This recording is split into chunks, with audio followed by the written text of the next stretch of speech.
Today we're looking at, I think, one of the most unique personalities in New Orleans music, Mr. Bobby Marchan, who had an influence on sounds here dating from the 40s all the way up into the 90s with hip-hop. And we've got some people that knew him through almost all phases of his career. I have on my left Mr. Wild Wayne Benjamin, who if you live in New Orleans, you'll recognize his voice as kind of being the preeminent voice in New Orleans hip-hop radio for the past almost 20 years. I don't want to date you. Yeah, it's 20. On my right is Mr. Henry Palomino Alexander, who's been promoting music in New Orleans for almost 30 years, and he was Bobby Marchan's business partner for the last decade of his life and started Manicure Records with him. And on her way in is Miss Jerry Hall, who was in Huey Piano Smith's Clowns with Bobby Marchan. They were on the road together from maybe 1958 to 61, and she knew him very well at the Dewdrop Inn where she worked.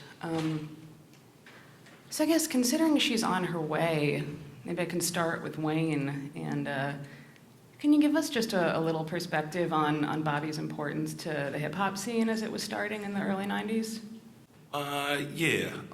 I personally met Bobby kind of when I first started doing radio, and I started doing radio in 1991.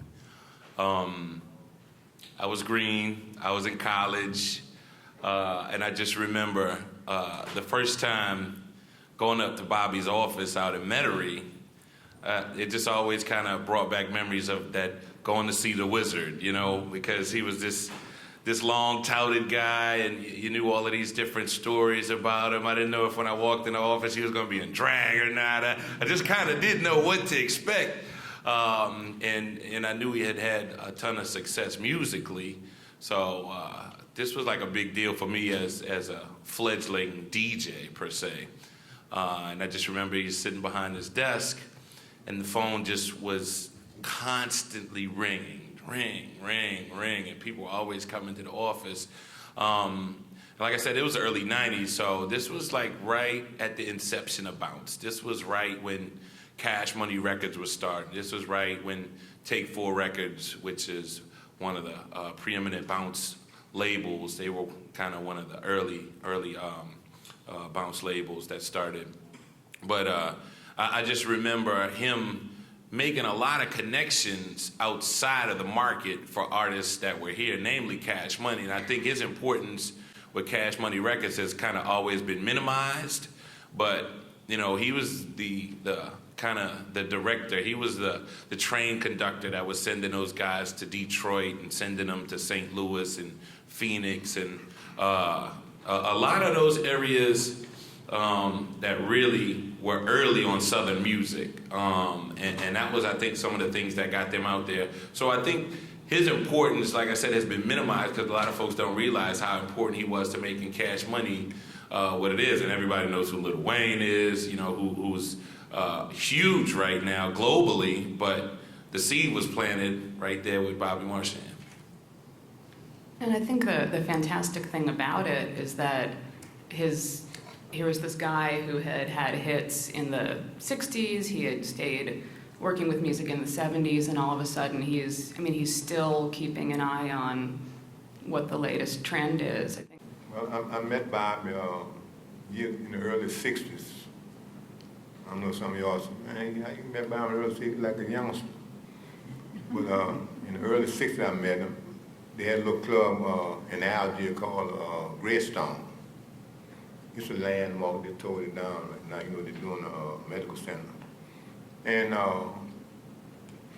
you know, we talked and things, but later on in the year, like years later, and him and I met by Rosemont Studio. A friend of mine named Alfred Taylor had the studio. We were doing a little rap, had a little lowdown boy rap group, and Bobby came in there, and he said, I sure like that. I said, who? I said, that's my little group I got. I said, well, let me promote that for you. And I give it to him. He went to St. Louis and came back with the radio, and you know, listening that on the radio, stuff like that. And so him and I hooked up, and we started our little manicure record shop from there, you know. I said, well, give me a name, Bob. He said, well, what's about manicure? I said, well, that sounds good. Let's, you know, we go for that. And once we started our little record band, we were doing gone shows by local nightclub, you know, do gone shows and stuff like that. So all them artists that's come up there and sing, you know, then later on they went trying to make records and things. And a lot of times we like the number one singer, something like that, we take and do a contract and make a record, you know. Then, a lot of them never went nowhere. But Cash Money came and just, you know, the Cash Money family, and we went promoting them, and they took off, you know, and the rest of history. Even with the newer hip hop artists, and really a lot of the record labels and the heads of those labels, because a lot of them were very inexperienced. He was about getting artists money, and he was serious about it. I just can remember once again sitting in that office numerous times, hearing them go back and forth with those promoters and club owners and talking about slamming the phone down. They're not coming. They're not coming. They don't want to pay the money. And they call right back and say, okay, we're going to wire you the money, you know. But it was like, it really was a loss, especially at the point where hip-hop in New Orleans was really starting to gain a lot of ground, because there weren't many experienced managers, and still aren't a whole lot of experienced managers in this market. Additionally, he had, looks like, the conduit to a lot of other areas and executives where he could just pick up the phone and call and make things happen. And you don't really see a lot of that now, because there's tons of talent in New Orleans, whatever genre of music it may be. But I think that's our biggest problem, is we don't have really stand-up guys that are about getting money, and stand-up guys that are about creating that conduit to the New Yorks, or maybe it's the Atlantas, or maybe it's the LAs. We're kind of missing that. And Bobby really, if that's the one thing, if maybe he would have groomed that one person to come after him, maybe tie some of those connections, I think we'd be even further along, because we have more talent block for block than anywhere in the nation. I think it's amazing when you think about it. You take a billion-dollar musical empire like Young Money Entertainment, and you could make a case saying that would never have existed without Bobby. I really think some of, a lot of people down Baby, who was the head of Cash Money, but I think the streets that Baby dealt with, coupled with Bobby Marchan's savvy about getting his money, I think formed the person that he is into that enormous unit, $1 billion company. You get $1 million show right now, and they got a date till the end of the year. So I really think like that bulldog characteristic that Baby has, I think it might, in some ways, be formulated from Bobby. Yeah, sure have. I think just it seems to be the right time now. I have a recording from an artist that I had wanted to invite to be on this panel, Tim Smooth, who was a rapper that Bobby worked with very early on. And unfortunately, he passed away last month. But I have an excerpt from an interview I did with him about Bobby last year. So I'm going to see if I can make this technology work and play that.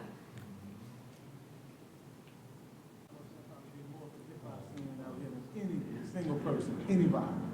He was the first person that ever gave me a show, first person that ever paid me $1,500 to come rap in front of some people. Bust my dome. He was the first. Bobby did the gong shows, and he would let us come out and just sing us, rap us, dance us. Come on, the Mr. Sister. Mr. Sister. And he'll come out with a dress on. Yeah. He was not a drag queen, he was gay. And he was open and powerful with it, because he would bust your ass for playing with him about being a punk, trust me. So you had to respect him, we love Bobby. Look, Bobby was the first person that ever called me and said, come to my office. I walk in the office, he gave me $1,500. I was like, what is this for? He said, you got 2 shows. This is your down payment. You're going to get the other 15 when you get to the places. And he taught me what was going on. He taught Baby and Cash Money what was going on. Even the people who didn't like each other, we would meet up walking in and out of Bobby's office. he would get you radio playing spots that you were like, you know, damn, how you do that? Bobby made this shit happen. In real life, at least, kicked it off. Oh yeah, Bobby kicked it off for us. Trust what I'm telling you. Bobby called those radio stations, and nothing was funnier than when you asked him, Bobby, how you got the people to play my record? He straight up and looked at and said, what I do on my own time smooth is not your damn business. So nobody messed with him for being gay. Fuck no, he was a Green Beret. I would have knocked you out, man. Ain't nothing worse than get beat up by a faggot. I'm telling you, one-on-one, too. But you know, I heard the best strokers in New Orleans was in the project. Somebody said the best strokers were in the Fisher Project. I can't tell because I heard the deal that the best strokers was in the arbor field. But then, if you must know, some woman told me she stroked best in the catio. Then I had another cat tell me he stroked all the way from the Bahamas, but he never got down right till he got to the St. Thomas. So that's Bobby's take on stroking, which I was actually just talking to Wayne about that outside, that calling out the names of the different projects is something that almost immediately came up right afterwards in bounce music. That might be the earliest song I've ever heard that in. Yeah, we were actually just talking about that, kind of the early call and response type deal and calling out the wards or the project areas. I think quite easily could have been like the precursor for bounce music. And I know the subtitle of this panel actually is Booty Green. There's some lyrics in that song that kind of almost have a bounce feel to it if you kind of analyze it a little bit. So it is really interesting that the bounce movement per se, and then some the artists that Bobby was promoting and doing some management with were early bounce artists. You got to wonder if there was some backdoor conversations where he was giving them some lyrics for their songs even. Mm-hmm. Yeah, right. You might be able to expound on that, pal. Did that ever happen? You know, did he ever give them any tips on creating their songs? No, he never give them no tip like that. No? You know, he just helped a lot somehow to handle his business and stuff like that. But I don't know. He might have went behind my back and did them tips. You know.